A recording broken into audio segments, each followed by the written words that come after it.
song to sing. I have a story, though history doesn't always give record to my claim. But I belong, I was part of every glory. I was there, I was there. And woman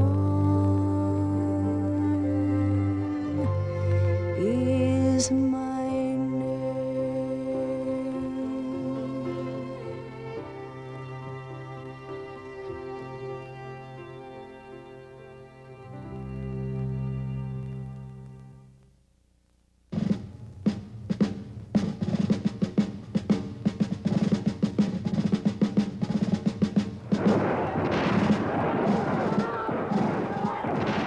October 17th, 1776. I cannot describe the horrors of that night. Fire and sword have come amongst us, and famine is not far off. They aimed to set fire to our town. The children screamed, "Mama, fire, they will kill us."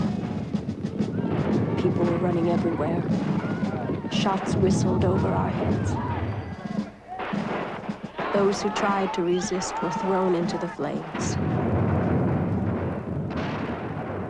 I will never forget the sound of the wounded and dying.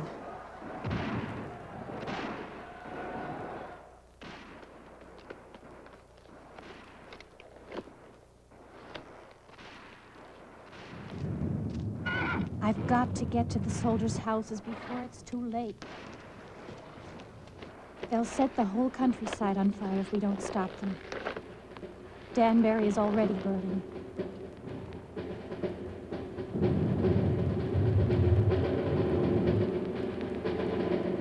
Sybil Luddington was only 16 when she made that historic ride in 1777. She rode through 30 miles of enemy territory, calling out the militia. By dawn, the soldiers were marching toward Danbury, and the British were forced to retreat.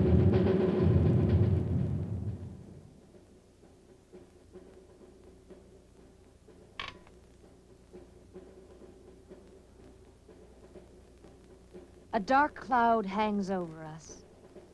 The British are burning our homes and sparing neither women or children.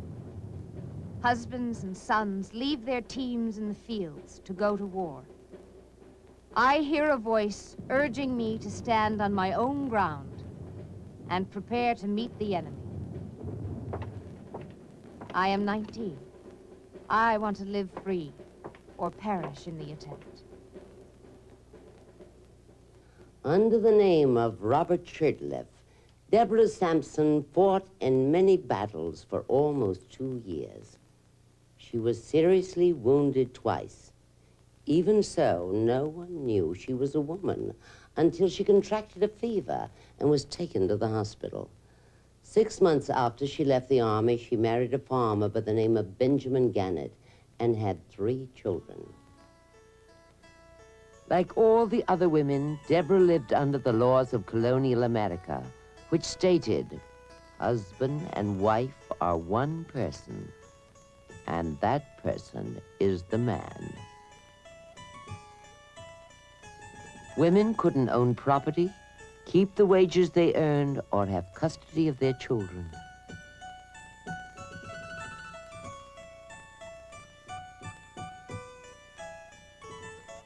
One woman who spoke out against these laws was Abigail Adams, who did her best to persuade John Adams to include women's rights in the new Constitution. John, darling. Yes, dear. With this new code of laws, which I suppose it is necessary for you to make, I hope you will consider the ladies and be a little more generous than you've been in the past. Oh. What would you have me do, my darling? Well, for one thing, don't put unlimited power in the hands of the husbands.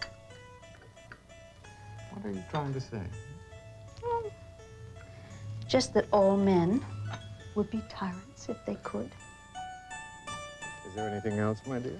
Indeed, there is. John, if particular care and attention is not paid to the ladies, we are determined to rebel. Oh.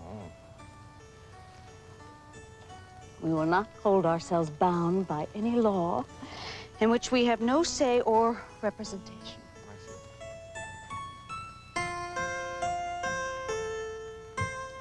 Finished? No. Men who wish to be happy should willingly exchange the harsh title of master for the more tender one of friend. My darling, what can I do? You can think on it, John. After all, you are a wise man. Perhaps too wise to repeal our masculine system. Perhaps.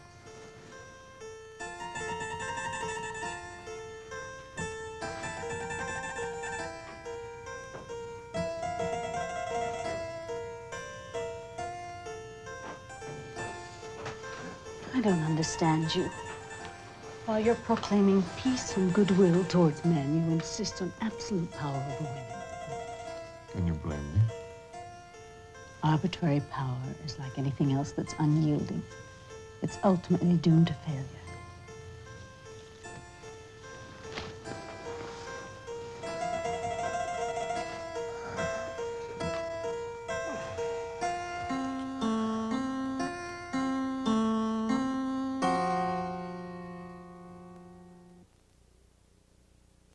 Our founding fathers made two mistakes. They refused to recognize women's rights, and they failed to abolish slavery. As the nation grew, so did the yearnings of slaves and of women, who had a single aspiration in common: complete emancipation. It was a time of great ferment and expansion. Our states had doubled. The country's population had tripled, and its wealth had quadrupled.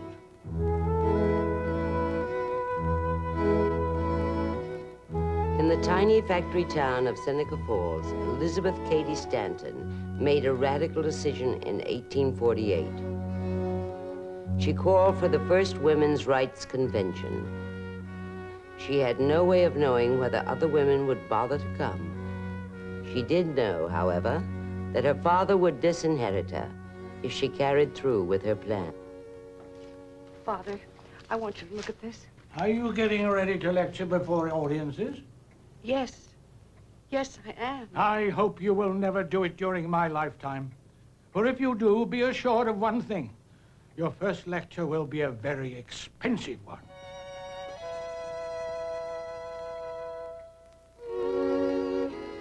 I never felt more keenly the degradation of my sex.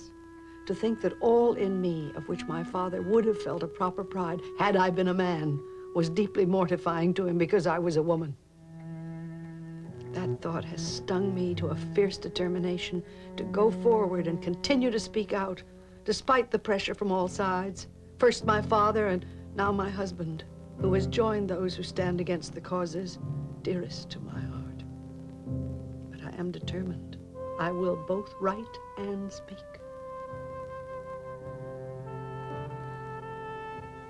We women worked secretly in the seclusion of our bedchambers, because all society was built on the theory that men, not women, earned money, and that men alone supported the family. Every fiber of my being rebelled through all the hours I sat and sewed gloves for a miserable pittance, which was then taken from me. I wanted to work, but I wanted to choose my task, and I wanted to keep my wages.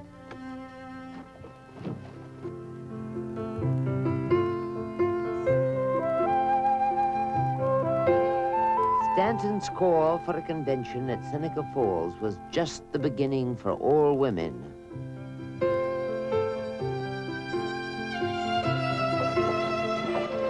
Yes, I have dreams like you beyond assuming wifely ritual. I too have thought to touch the moon one day. I have walked the silent morning, hiding from the sky.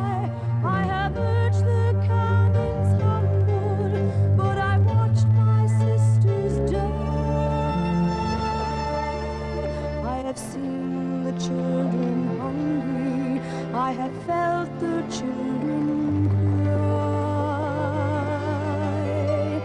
Yes, I have dreams like you beyond the cost of social dignity.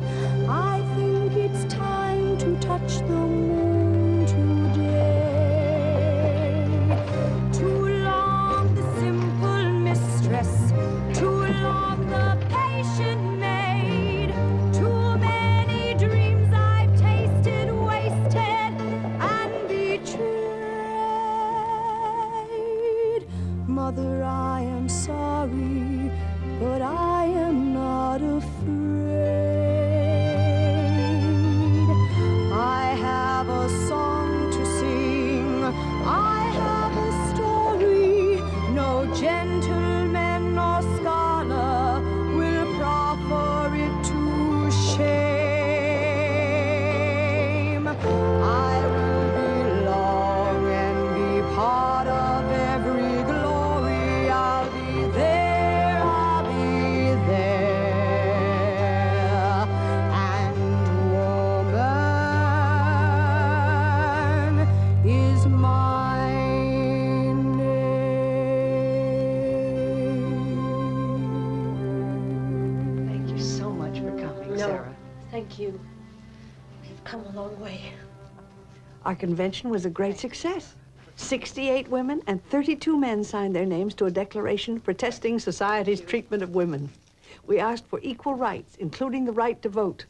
We had set a new force in motion, and other meetings were soon held in Ohio, Indiana, Massachusetts, Pennsylvania, and New York. I confess, if I'd had the slightest premonition of all that was to follow that first convention in Seneca Falls, I don't think I'd have had the courage to risk it.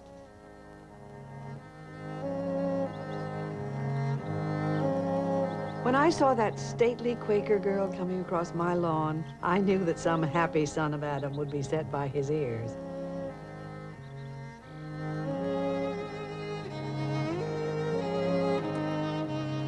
In 1850, Elizabeth Cady Stanton met Susan B. Anthony. Their joint efforts gave the women's movement force and direction for more than half a century. Her little suitcase, stuffed with facts, had enough proof of injustice to turn any woman's thoughts from stockings and puddings.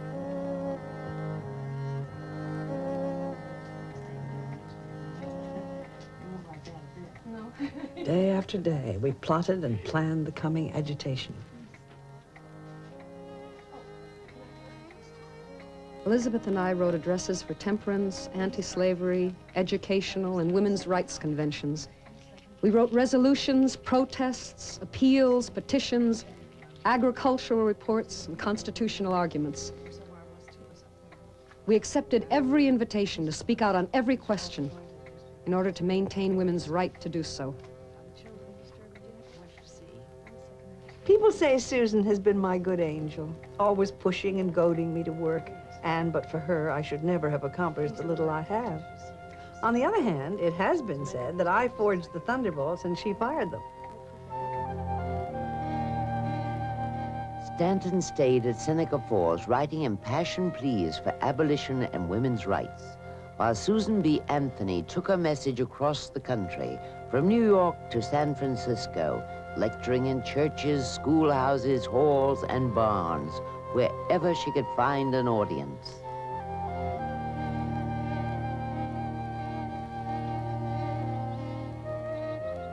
Surely you realize there can never be a true peace in this republic until the civil and political rights of all citizens of African descent and all women are absolutely established.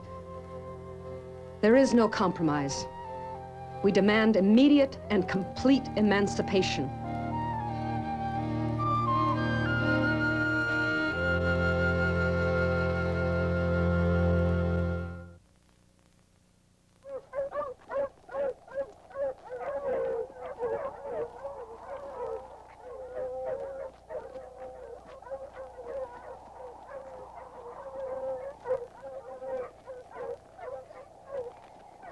In 1849, a slave named Harriet Tubman escaped from a plantation in Maryland.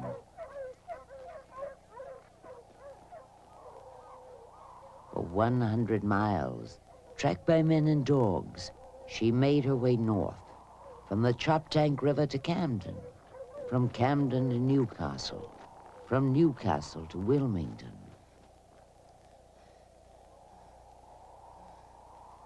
There was one of two things I have a right to, liberty or death. If I can't have one, I will have the other. On the 6th day, she crossed the heavily patrolled border into Pennsylvania. I looked at my hands to see if I was the same person now that I was free. There was such a glory over everything, and the sun come like gold through the trees and over the fields, and I felt like I surely must be in heaven. I was free. But I couldn't rest easy thinking of my brothers and my sisters down in the slave quarters, still in bondage. I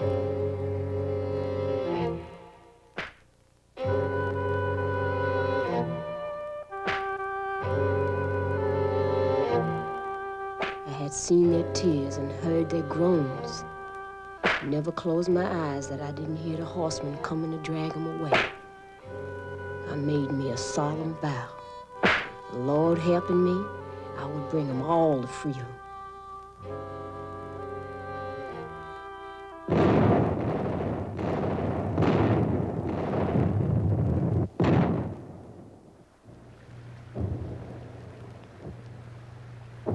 Come on. It's Moses. Come on. Time to be free. Shh, shh. Can't turn back now. We're gonna be free.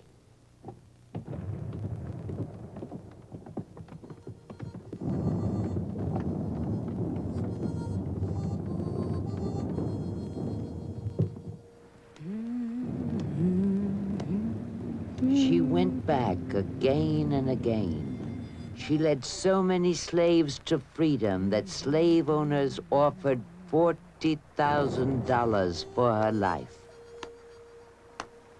There's a new sun shining and it's something to see, like an angel of freedom calling on me. Born I was a slave, but when I die, I'm dying free. There's a new sun shining over me. Gonna take my children away from Pharaoh's hand. Gonna give them a learning so that they can stand. All these poor and weary souls safe in freedom land. There's a new sunshine. They never did catch Harriet Tubman, and she became known as the Moses of her people.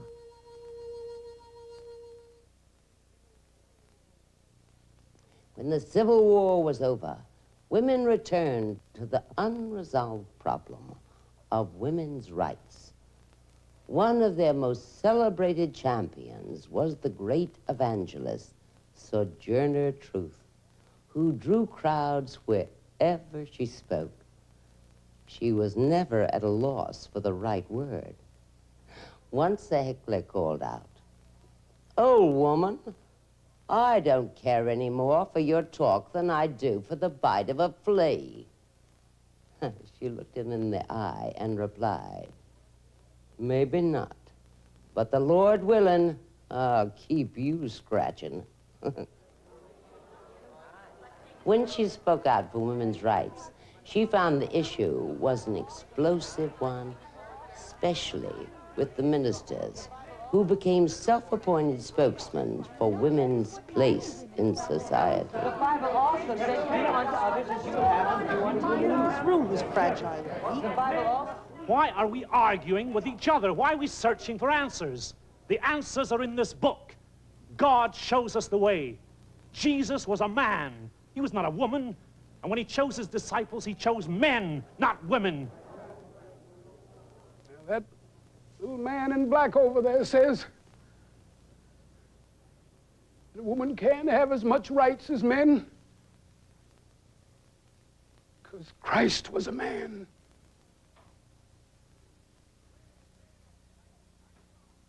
Where did your Christ come from?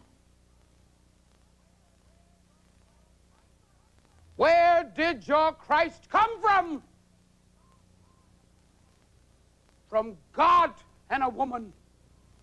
Man had nothing to do with him.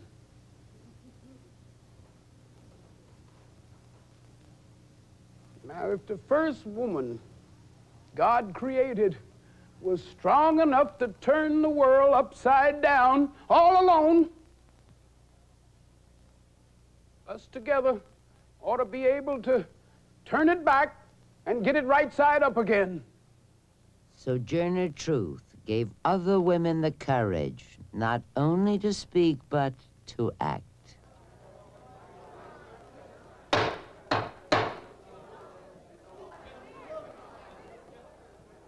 Susan B. Anthony defied the law, cast a vote in a presidential election, was arrested, and denied the right to testify at her own trial because she was a woman. The judge directed the jury to find her guilty. When her lawyers protested and demanded to poll each jury member, Judge Hunt took no chances. The jury is dismissed.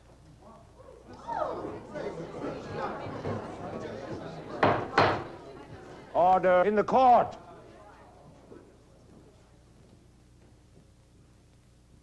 Miss Anthony, have you anything to say before sentence is pronounced?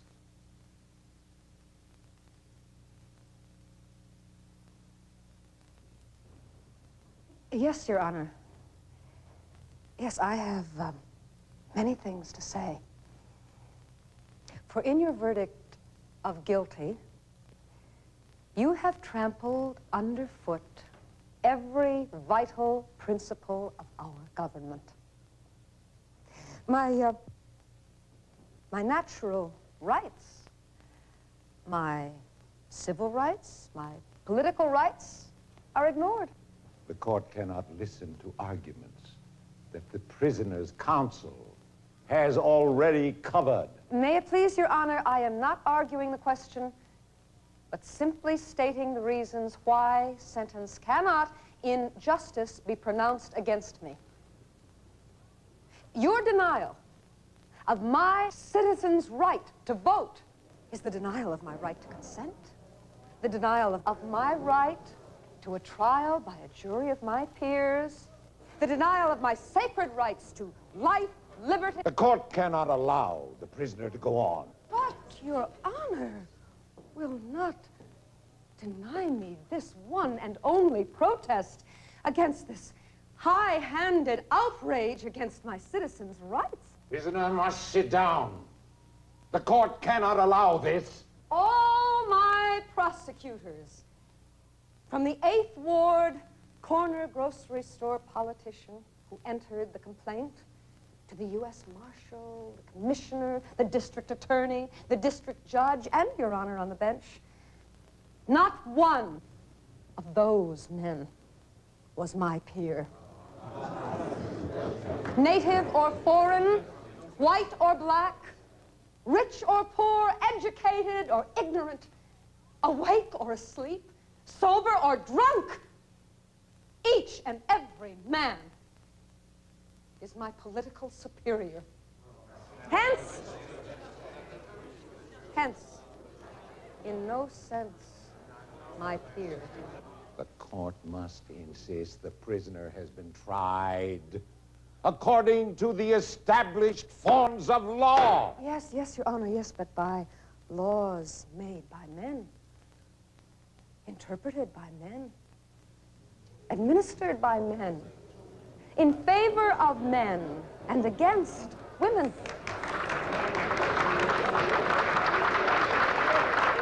May it please Your Honor, I shall never pay 1 cent of your unjust penalty. All the stock and trade that I possess is the result of publishing my paper, The Revolution, 4 years ago. The sole object of which was to educate all women to do precisely as I have done, to rebel against your man-made, unjust, unconstitutional forms of law, which tax, fine, imprison, hang women while they deny them the right of representation in the government. And I shall continue, work on with might and main to pay every dollar of that honest debt, but not 1 penny. Not 1 penny will go to this unjust claim. And I shall earnestly and persistently continue to urge all women to the practical recognition of the old revolutionary maxim that resistance to tyranny is obedience to God.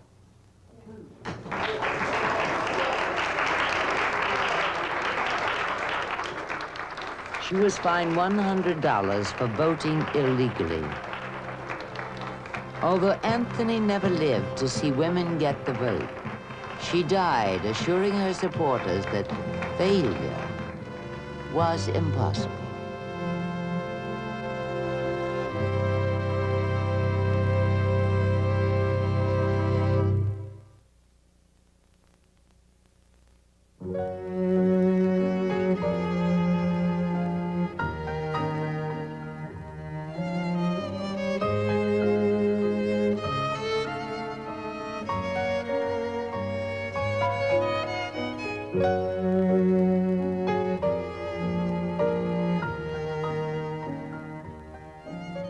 Ladies should give their full attention to the laws of polite society. Avoid gossip. Do not display emotion. Do not ask questions. In the Victorian age, the ideal woman was portrayed as a lady of leisure. All she needed to survive in the world was a good provider. When she married, she was held under common law to be the property of her husband, and she surrendered all her legal rights to him. She was a bird in a gilded cage that sang sweetly, but could not fly because her wings were clipped. A lawyer, Belva Lockwood, tried to change all that. She won the right for women to plead before the Supreme Court. She ran for president at a time when most women didn't have the vote. Her consuming passion was her legal battles on behalf of married women. For under common law, married women had no rights. Thank you. Shortly after I was admitted to the bar, I undertook the defense of a penniless young woman who had been accused of resisting arrest and shooting a constable. Fortunately, the man's wound was slight. The police had suspected her husband of being a robber. The husband had fled, instructing his wife to refuse entrance to anyone, even the police. He gave her a pistol and told her to use it if necessary.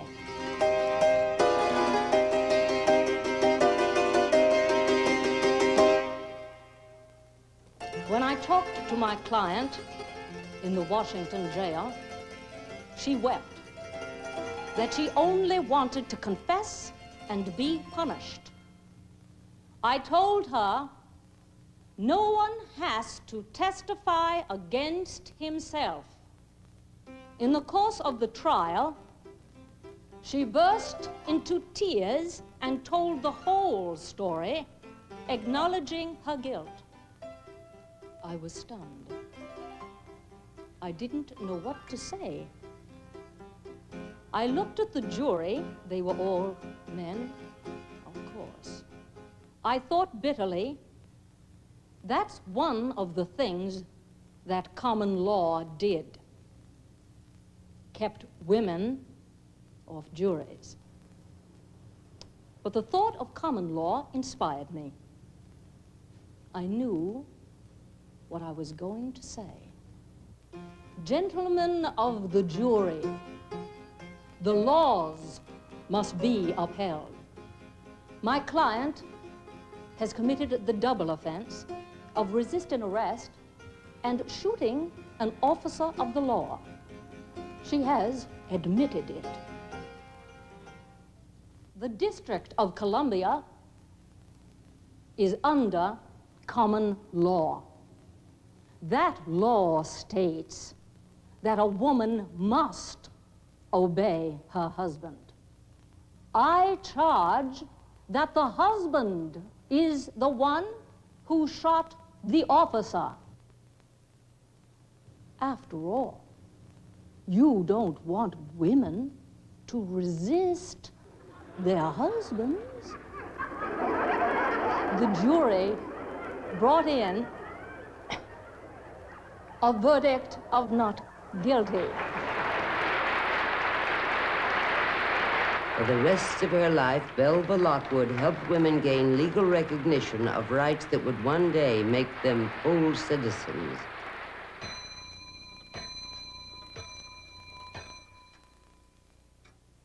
The times were changing. By the turn of the century, 3/4 of the states permitted wives to own property.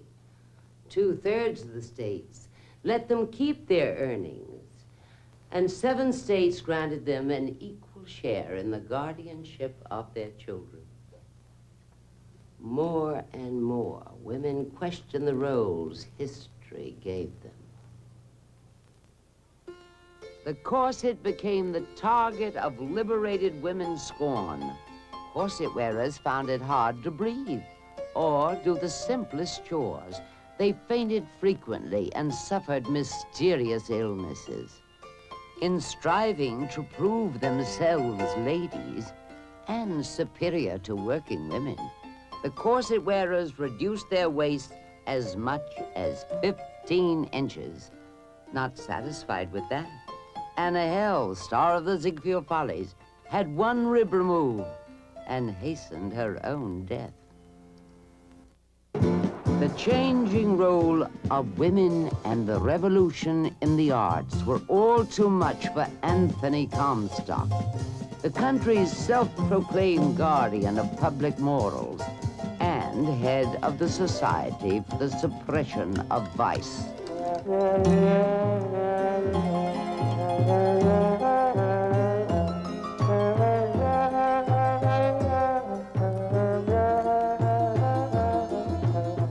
Anything which tends to destroy the dignity of womanhood or to display the female form in an irreverent manner is immoral. No one reveres the female form more than I do. In my opinion, there is nothing more beautiful in the world than the form of a beautiful maiden woman. Nothing. But the proper place for a woman's body to be seen nude is in the privacy of her bedroom, with the blinds down, in the dark. In the 41 years that I've been here, I have convicted enough people to fill a passenger train of 61 coaches. 60 coaches containing 60 passengers each, and the 61st, almost full. All in all, I have destroyed 160 tons of obscene literature. Anthony Comstock was no joke. He was responsible for the Comstock Law, which prohibited anything considered obscene, lewd, lascivious, filthy, or indecent. And that included birth control information. Anyone who dared send contraceptive advice through the mail, whether a parent or a doctor, could be fined $5,000 and imprisoned for 5 years. By 1919, the Comstock Law had grown so strict that 30 New York City hospitals announced they would not give contraceptive help even to seriously diseased women. Some women were determined to challenge Anthony Comstock, even if it meant going to jail.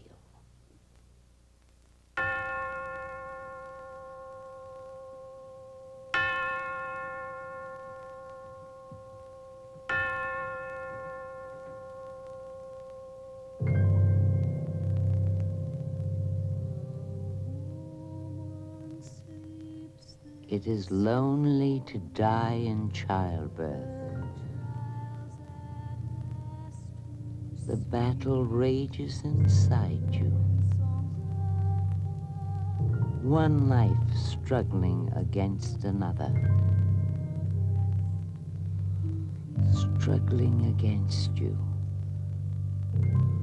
who had not yet begun to live. Only a few know the fierceness of your struggle, or hear the outrage of your screams.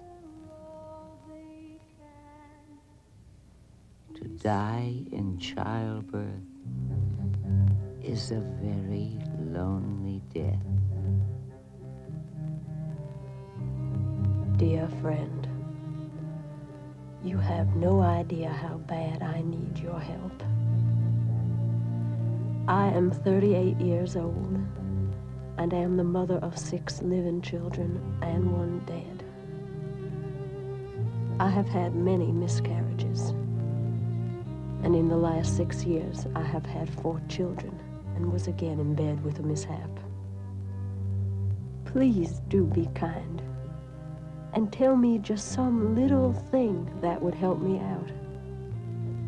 I will promise never to give you away, so that the law will never get hold of you through any fault of mine. Margaret Higgins Sanger saw her mother die in her 40s, physically wrecked, having given birth 11 times. As a nurse in the slums of New York, she set up the first birth control clinic in 1916.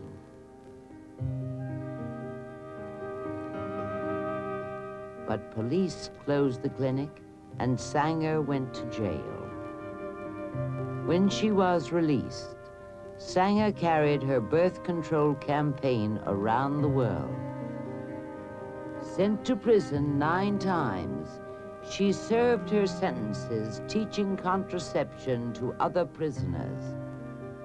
Reformers said she hurt the cause by breaking the law.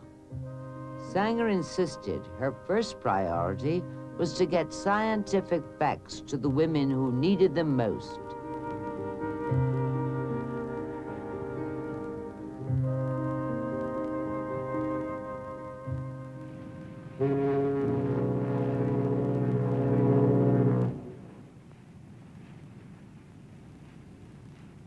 The promise of a new life brought millions of immigrants to the new land, paying $10 each for a crowded place in steerage. They brought nothing with them but their dreams of a better life.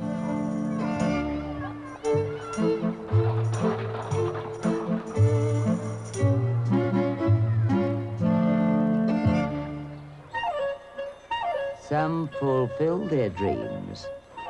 Others fell deeper and deeper in debt as parents and children alike struggled to make a living.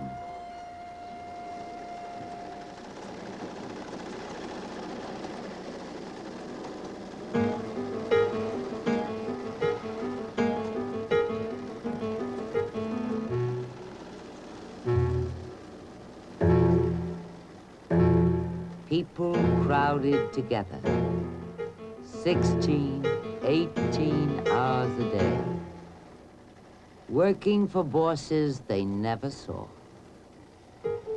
They received 50 cents a day, barely enough to pay rent, to buy food. The whole family had to work. It took a tragedy to make the country notice.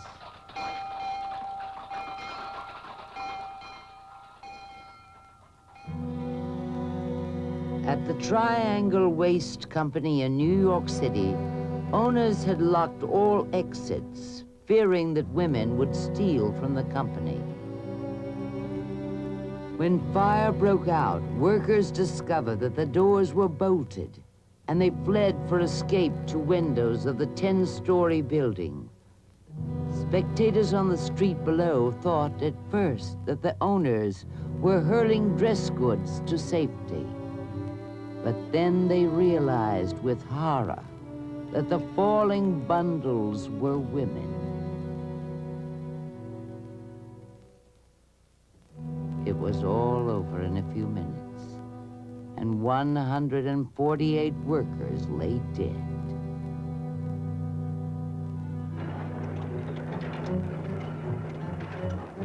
Conditions in the mines, railroads, and factories were the same.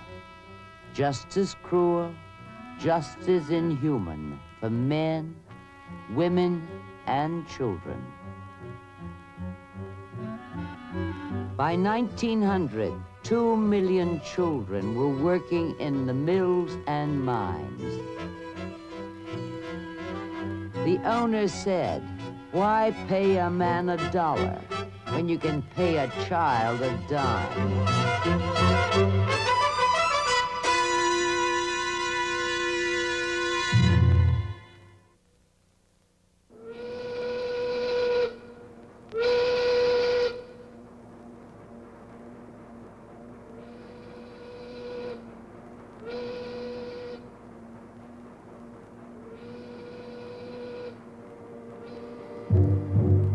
In 1867, yellow fever swept the town of Memphis. The rich left the city. Poor stayed, and hundreds died. Out of these slums came a woman who led the workers to a better life. Out of a personal tragedy was born one of our great labor organizers. Mary Harris Jones lost her husband and 4 children in the epidemic. Her grief set her course, and for the next 50 years, she fought against all the evils that afflicted the struggling workers. She was so fiercely protective of their rights that she became known as Mother Jones. In 1903, the spring, I went to Kensington, Pennsylvania, where 75,000 textile workers were on strike. Of this number, 10,000 were little children, like Abraham here. The workers were striking for higher pay and shorter hours. Every day, little children would come into the union headquarters, some with a hand off, some with a thumb missing, some with a finger gone from the knuckle down.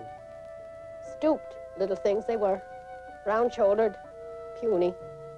Many of those children were not over 10 years of age, although the law, oh yes, the law, it prohibited them from working before they were 12 years of age, but the law was poorly enforced. And the mothers of these children would oftentimes swear falsely as to the children's ages.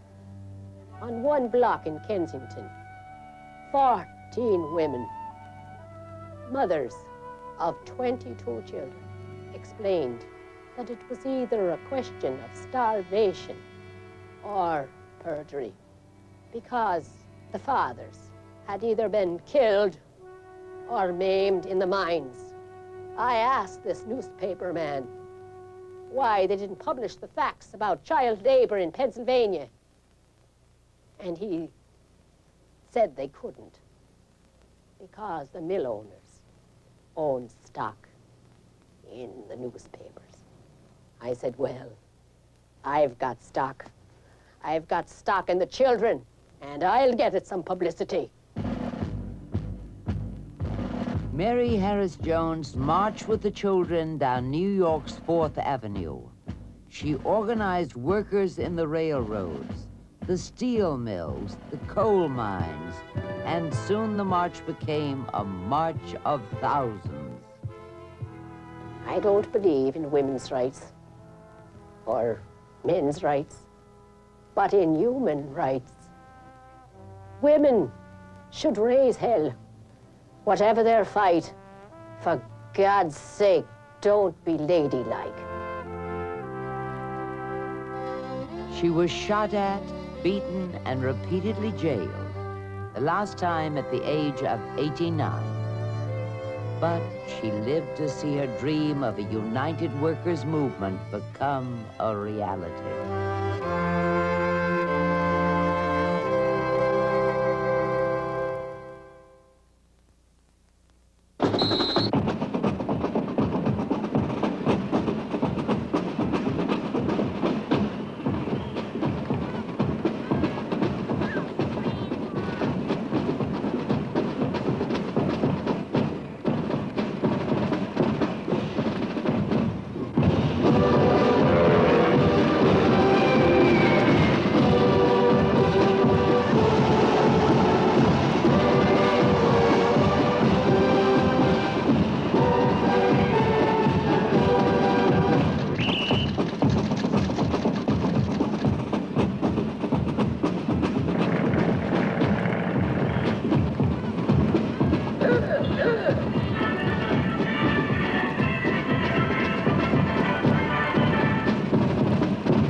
After 2 world wars and a depression, America was ready for a little fun.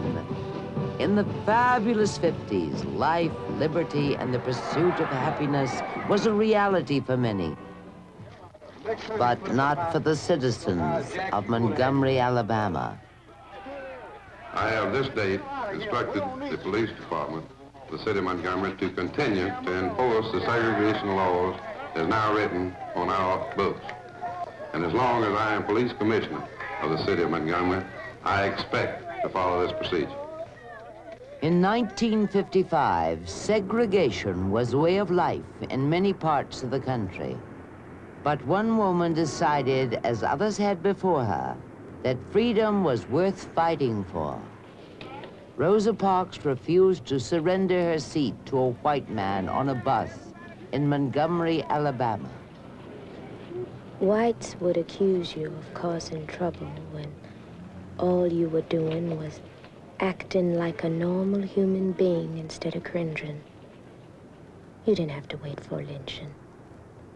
You died a little each time you found yourself face to face with discrimination. The question of where we had to sit on a bus wasn't a little thing. It was painful to get on a bus and have to pass by all those empty seats up front in order to stand in the rear. The most painful thing of all was to see little children on the bus. To them, a seat was a seat. And when they saw an empty one, they sat down. Their mothers would have to snatch them up and hurry them to the rear before there was trouble. It was painful to think of how they would be taught. They had to stand in the back just because of their color. I knew that someone had to make the first step. And I made up my mind just not to move.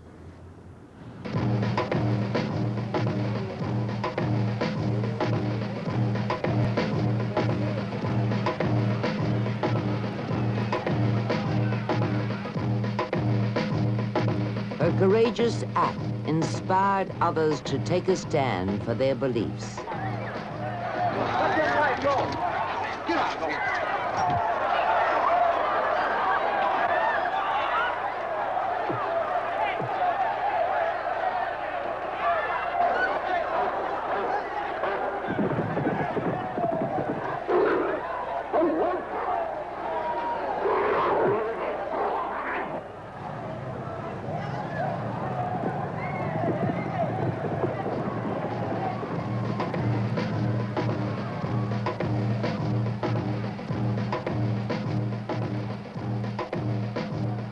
A great new civil rights crusade swept across the country. Another chapter in the struggle for human dignity that courageous women have fought for over 200 years. Resistance to tyranny is obedience to God.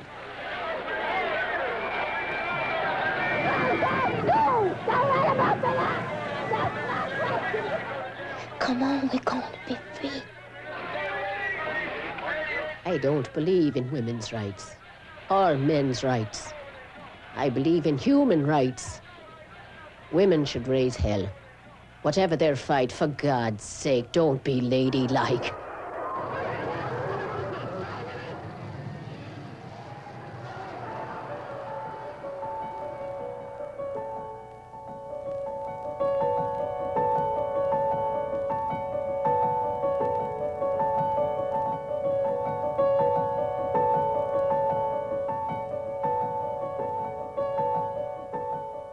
Women struggled for the vote.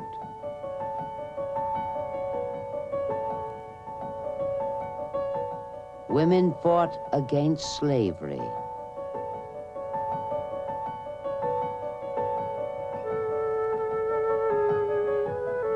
Women fought for human dignity.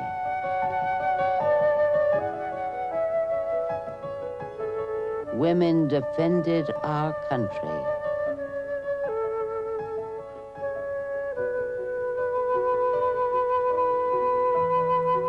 Yes, we have a history, and we should know it.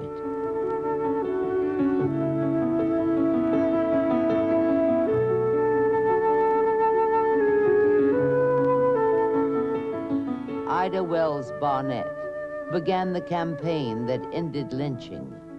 Astronomer Annie Jump Cannon classified over 200,000 stars. Mary McLeod Bethune founded a college with $1.50. Jane Addams, whose work with immigrants earned her a Nobel Peace Prize. Dr. Mary Walker won the Congressional Medal of Honor. Zitka Shah organized the National Council of American Indians. Clara Barton founded the American Red Cross. Elizabeth Blackwell, our first doctor who founded the New York Infirmary. Dorothea Dix reformed the treatment of the mentally ill. Georgia O'Keeffe led the modern art movement. Pearl Buck won the Pulitzer Prize and the Nobel Peace Prize for Literature. Dr. Maria Goeppert Mayer, who won the Nobel Prize for Physics. Gwendolyn Brooks won the Pulitzer Prize for Poetry. Amelia Earhart made the first solo flight from Honolulu to the mainland. She was the first woman to fly the Atlantic alone.